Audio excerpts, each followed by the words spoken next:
A celestial neighbor beckons terraforming the moon. The cosmos presents humanity with a tantalizing question. Can we transform other worlds to resemble Earth? Terraforming, the process of engineering planetary environments to support life, has captivated our imaginations for decades. While Mars and Venus often take center stage, the moon, our closest celestial neighbor, offers a unique case study. The moon's proximity to Earth makes it a prime candidate for terraforming. It's a mere 3-day journey by spacecraft, a fraction of the time required to reach Mars or Venus. This proximity would facilitate communication, resource transportation, and potential human migration. Furthermore, the moon's lack of a substantial atmosphere means there are no existing ecosystems to disrupt, setting the stage for a controlled experiment in planetary engineering. The lunar edge, a launchpad for industry. The moon's unique characteristics make it an ideal location for industrial development, potentially serving as a springboard for further space exploration. The moon's weak gravity and lack of atmosphere make it far easier and cheaper to launch rockets from its surface than from Earth.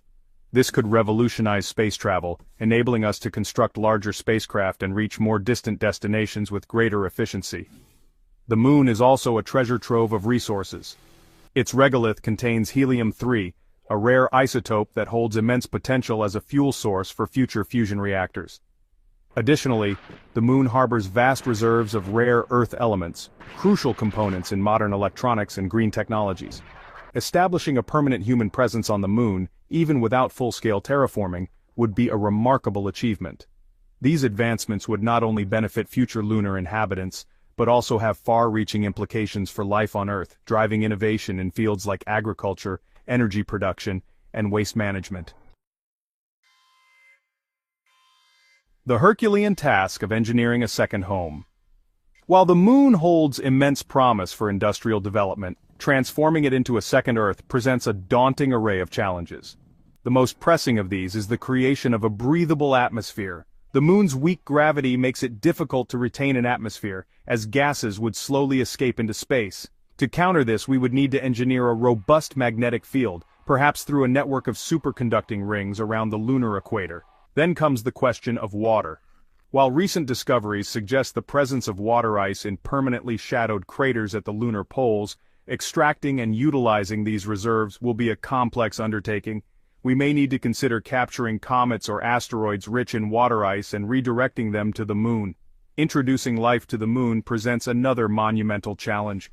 We would need to carefully select and cultivate microorganisms capable of surviving in the harsh lunar environment.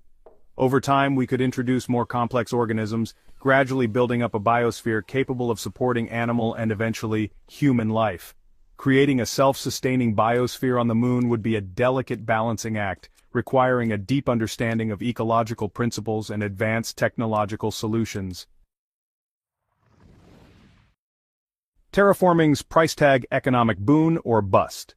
The economic implications of terraforming the moon are as complex as the scientific challenges it poses. While the potential rewards are vast, so too are the costs. Terraforming would require an unprecedented level of international cooperation and financial investment, potentially spanning centuries. The resources required for such a mammoth undertaking could dwarf current global spending on space exploration. Proponents of terraforming argue that the long-term benefits far outweigh the initial costs.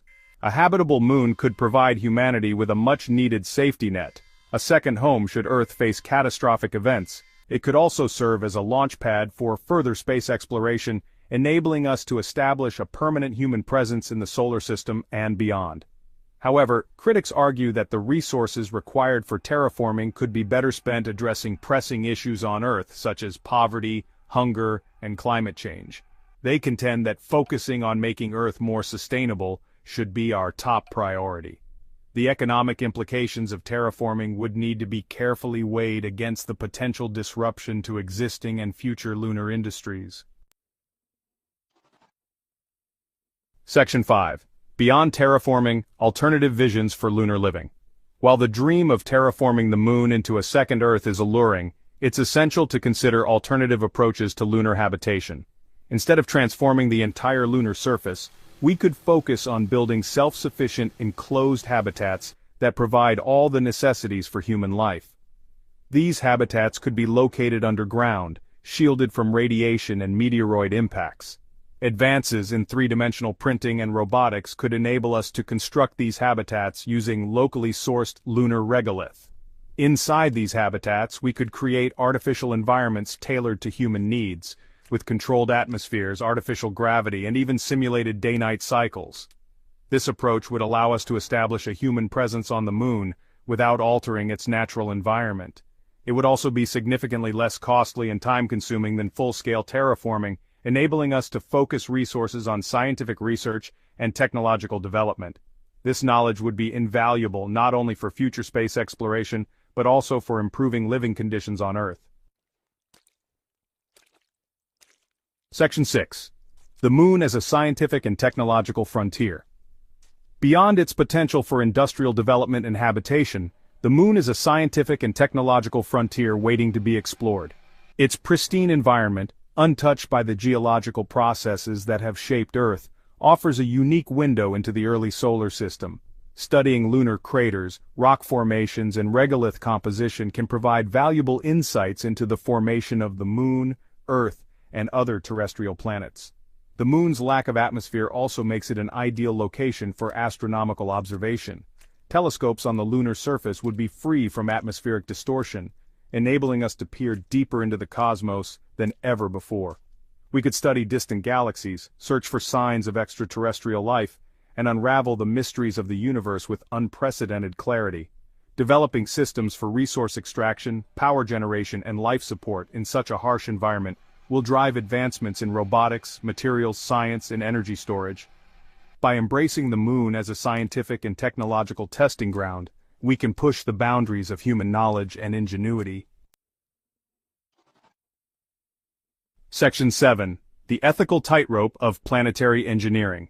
As we contemplate the prospect of altering celestial bodies to suit our needs, we must tread carefully on the ethical tightrope of planetary engineering. Some argue that we have a moral obligation to preserve the integrity of other worlds, even if they are devoid of life as we know it. They contend that the Moon, with its stark beauty and scientific value, should be left untouched.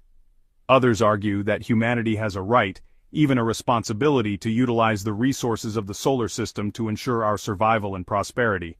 They believe that terraforming the Moon, or at least establishing a permanent human presence, is a natural progression of our species' exploration and expansion. There's also the question of ownership and governance. Who has the right to decide whether or not to terraform the Moon?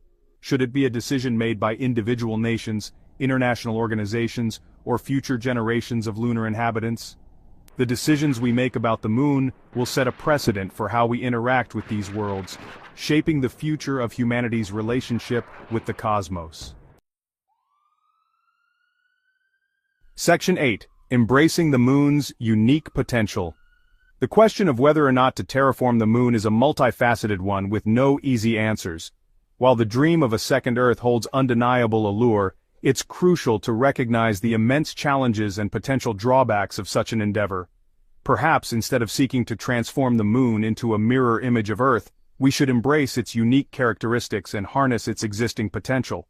The Moon's proximity, resource abundance, and scientific value make it an ideal location for industrial development, astronomical observation, and technological innovation. By focusing on these areas, we can establish a sustainable human presence on the Moon and expand our understanding of the universe. As we stand on the cusp of a new era of space exploration, it's time to approach our celestial neighbor not as a world to conquer, but as a partner in our journey to unravel the mysteries of the cosmos and secure a brighter future for humankind.